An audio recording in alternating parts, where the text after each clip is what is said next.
Chuck Pierce. I'm the Governmental Relations Consultant for the Missouri Society of CPAs, and I want to provide you this update with what's happened this week in the Missouri Legislature.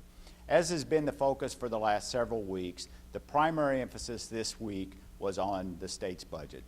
Despite a rocky start, this legislature was able to meet the constitutional deadline of having a budget approved by 6 p.m. on Friday.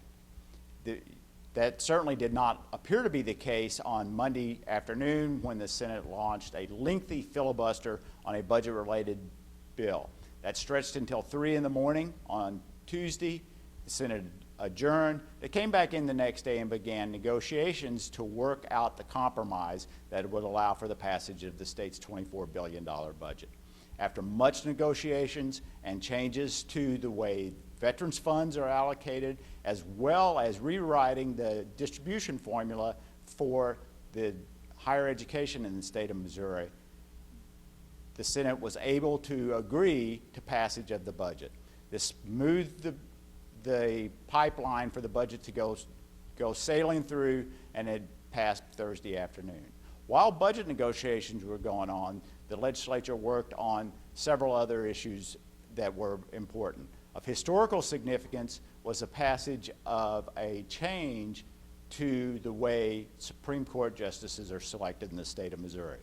This was a constitutional amendment. It's proposed, it will have to be approved by the voters, but that was approved in the House by 84 of the votes when a margin of only 2, in fact, of the 82 needed to pass. And it will go on now to be placed on the ballot in the fall. Of particular interest to us as CPAs and our members was the passage of House Bill 1504.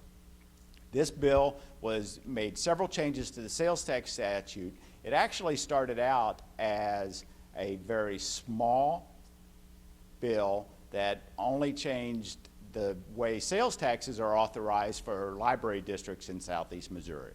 This bill late in the session has mushroomed to include a variety of sales tax revisions. It provides the authorization of a sales tax in the St. Louis area to fund the arch renovations. It extends the aviation fuel tax that was set to expire this year. It provides for some other additional transit guest taxes in special communities, and also of most interest to our members, it changes the way sales tax refunds can be applied for. Under this provision, sales tax refunds could be applied for directly by the purchaser and allow them to go around the actual seller. This will be of particular interest to our members in industry and to the people who practice and advise them. So we look for that bill as it moves on to the governor's desk.